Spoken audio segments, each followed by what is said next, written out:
చూద్దాం. అక్కడి గాలి విషం, అక్కడ ప్రవహించే నీరు విషం, అక్కడ పండే ఆహారం కూడా విషతుల్యం. కొన్ని దశాబ్దాలుగా మూసీకి బలైపోతున్న పరివాహిక గ్రామాల్లోని పరిస్థితి ఇది. ఒకప్పుడు మూసీ పక్కన ఉండటం అదృష్టంగా ఫీల్ అయిన వాళ్ళే ఇప్పుడు తమ అంత దురదృష్టవంతులు ఎవ్వరు లేరని బాధపడుతున్నారు.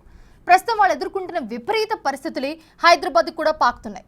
అసలు మూసీ ఇంత విషతుల్యంగా ఎందుకు మారిపోయింది? దాని ఎఫెక్ట్ని హైదరాబాద్ తట్టుకుంటుందా? దీనికి పరిష్కారం ఏంటి? ఈ నీళ్లు పంటల్ని నాశనం చేస్తున్నాయి. ఈ గాలి ఆరోగ్యాన్ని పాడు చేస్తుంది. ఈ నది జనం బతుకులనే సవాల్ చేస్తుంది. మూసీ పరివాహక గ్రామాల్లో నెలకొన్న పరిస్థితులు రోజురోజుకు ఎంత దుర్భరంగా మారుతున్నాయో కళ్లకు కట్టే కథనమిది. ఇప్పుడు మీరు చూడబోయేది కల్పితం కాదు, మనందరి కళ్ళు తెరిపించే వాస్తవం. ఈయన పేరు రాములు. మూసీ పరివాహక గ్రామమైన మక్తా అనంతారం నివాసి. 1980ల నాటి వరకు మూసీ నీళ్లను తాగడమే కాదు, ఆ నీళ్లతోనే వ్యవసాయం చేసే వీళ్లు ఇప్పుడు మూసీ ప్రస్తావన వస్తేనే ఆందోళన చెందుతున్నారు. సాఫీగా సాగే వారి జీవితాలను మూసీ ఎలా సవాల్ చేస్తుందో వింటే మీకే అర్థమవుతుంది. 80-83 వరకు ఈ నీళ్లు తాగేదమ్మా.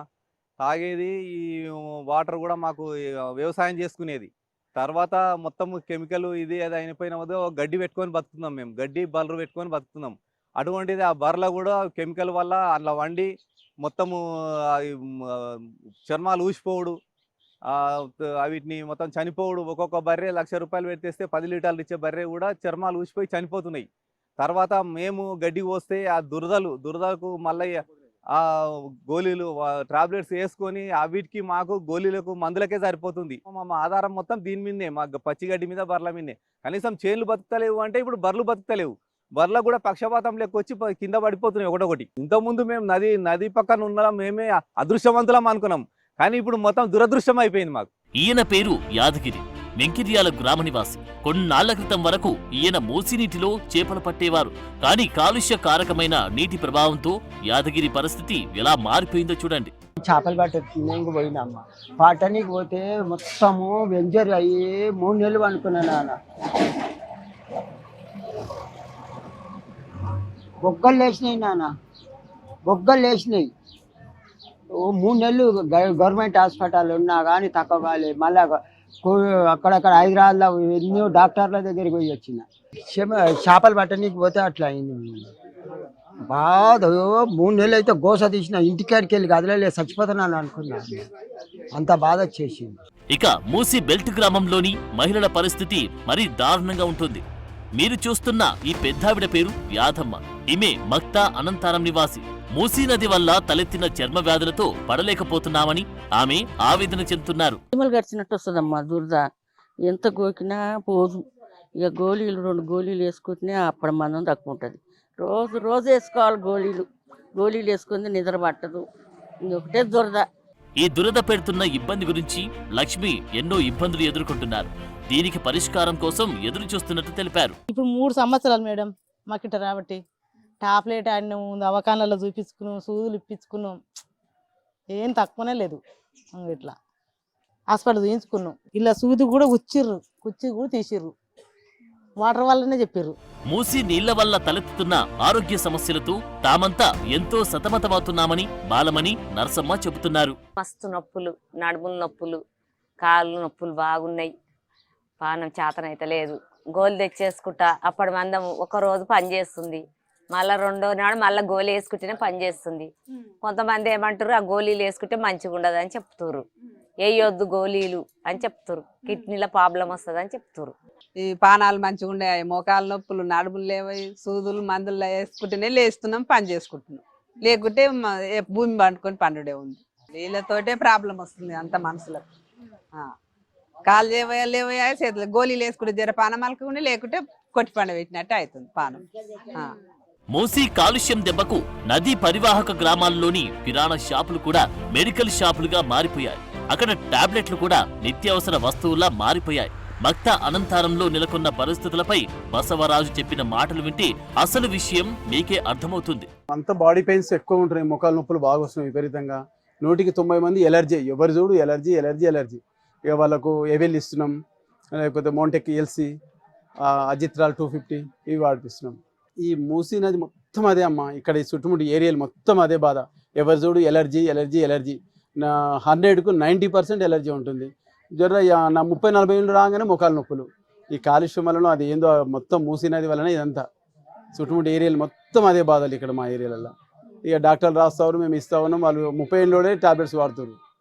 ఇక కొందరు మహిళలైతే ఇంటి కిటికీలు తలుపులు మూసుకుని గడుపుతున్నారు. చివరకు వాళ్ళు ధరించే ఆభరణాలు కూడా రంగు మారిపోతున్నాయంటే మూసీ ఎఫెక్ట్ ఏ స్థాయిలో ఉందో తెలుస్తుంది. సాయంత్రం పూట అయితే చాలా విపరీతమైన స్మెల్, అసలు ఉండలేము. అదే మన డోర్లు కానీ విండోస్ కానీ ఇప్పటికీ కానీ పెట్టేసుకొని ఉంటాం. మేము అస్సలు బయటికి వెళ్ళాం.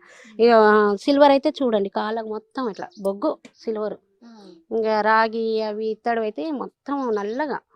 అసలు మరి మనుషులలో ఎట్లా ఉంటుందో తెలియదు కానీ చాలా ఇబ్బంది అవుతుంది. మూసీ పరివాహక ప్రాంతంలో ఉండే గ్రామాల్లో నెలకొన్న ఆరోగ్య సమస్యలు, అక్కడి జనం ఎదుర్కొంటున్న విపరీత పరిస్థితుల గురించి మూసీ పరిరక్షణ కమిటీ సభ్యులు పిట్టల శ్రీశైలం చెప్పిన మాటలు వింటే ఇంతటి దుర్భరమైన పరిస్థితుల్లో వీళ్ళంతా ఇన్నేళ్లుగా ఎలా జీవనం సాగిస్తున్నారనే ప్రశ్న తలెత్తుతుంది. చర్మ వ్యాధులు కానీ గర్భకోశ వ్యాధులు కానీ విపరీతంగా ఉంటాయి.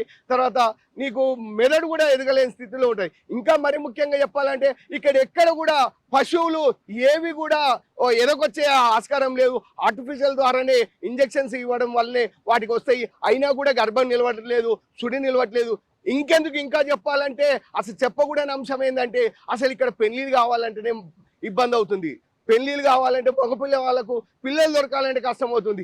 ఎందుకు ఇంత పరిస్థితి ఏంటంటే ఇక్కడ గాలి విషయమైంది, నీరు విషయమైంది, ఆహారం విషయం కావడంతో ఆ ఏదైతే కొత్తగా పెళ్లిళ్ళు అయిన వాళ్ళకు కూడా 3-4 ఏళ్ళు అయినా కూడా గర్భం నిలుస్తలేదు.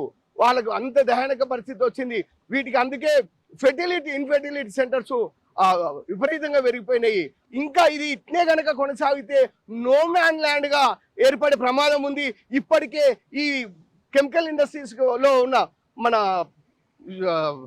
యాంటీబయాటిక్స్ కనుక ఈ నదిలో ప్రవహించడం తోటి ఇక్కడ ఈ సూపర్ బగ్ ఏర్పడే ప్రమాదం కూడా ఉన్నది. మూసీ అంటే ఒకప్పుడు శుద్ధ జలాలు, తాగునీళ్లు. కానీ ఇప్పుడు మూసీ అంటే కలుషిత జలాలు, కంపెనీల వ్యర్థాలు. మూసీ కాలుష్యం దెబ్బకు నదీ పరివాహక ప్రాంతాల్లో పరిస్థితులన్నీ దారుణంగా మారిపోయాయి. చెరువుల్లో చేపలు బతకట్లేదు. అక్కడ పండించే గడ్డి తిని పశువులు కూడా బతికే పరిస్థితి లేదని రైతులు చెబుతున్నారు. మూసీ నీటితో పంటల దిగుబడి కూడా బాగా తగ్గిపోతుంది. ఒకప్పుడు ఎకరాకు 35 నుంచి 40 బస్తాల వడ్లు పడితే ఇప్పుడు అది సగానికి పడిపోయింది. దాంతో వ్యవసాయంపై ఆధారపడిన రైతులంతా ఆ పనిని వదిలేసి ఇతర ఉద్యోగాల్లో చేరిపోతున్నారు. కాలుష్య కూపంగా మారిన మూసీ రైతుల ఆరోగ్యాలనే కాదు, జీవనోపాధిని కూడా దెబ్బతీస్తోంది. వికారాబాద్ అడవుల్లో పుట్టి స్వచ్ఛమైన జలాధార హైదరాబాద్ లోకి ఎంటర్ అయ్యాక విషధారగా మారుతుంది. మూసీ నీటిలో సూక్ష్మజీవులు, మైక్రో ప్లాస్టిక్లు, హెవీ మెటల్స్ లాంటివన్నీ మోతాదుకు మించి ఎక్కువగా ఉంటున్నాయి. అవి క్యాన్సర్ కారకాలుగా ఉన్నాయి. దాంతో కలుషితమైన నీటితో పండించిన ఉత్పత్తుల ద్వారా గ్యాస్ట్రిక్, ఊపిరితిత్తులు, చర్మ సమస్యలతో పాటు సంతానోత్పత్తి సమస్యలు కూడా పెరుగుతున్నాయి. కలుషితమైన మూసీ నీటితో పండించిన కూరగాయలు, ఇతర ఉత్పత్తులను తినడం వల్ల ఆరోగ్యంపై దుష్ప్రభావాలను చూపుతున్నాయి. ఇప్పటికే మూసీ బెల్ట్ లో నెలకొన్న ఆరోగ్య సంక్షోభం హైదరాబాద్ కు కూడా వేగంగా పాకుతుందని ఆరోగ్య నిపుణులు హెచ్చరిస్తున్నారు.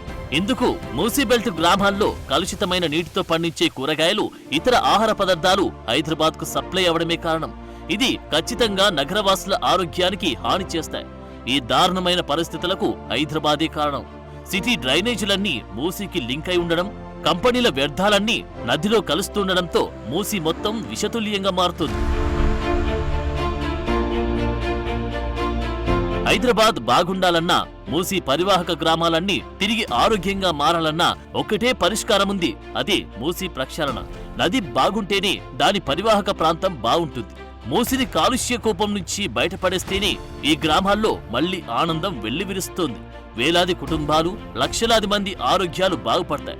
ఇప్పుడు తెలంగాణ ప్రభుత్వం చేపట్టిన ఆపరేషన్ మూసీతో ఈ గ్రామాల్లో మళ్లీ ఆశలు చిగురిస్తున్నాయి. తమకు మంచి రోజులు దగ్గరలోనే ఉన్నాయని ఆశిస్తున్నారు.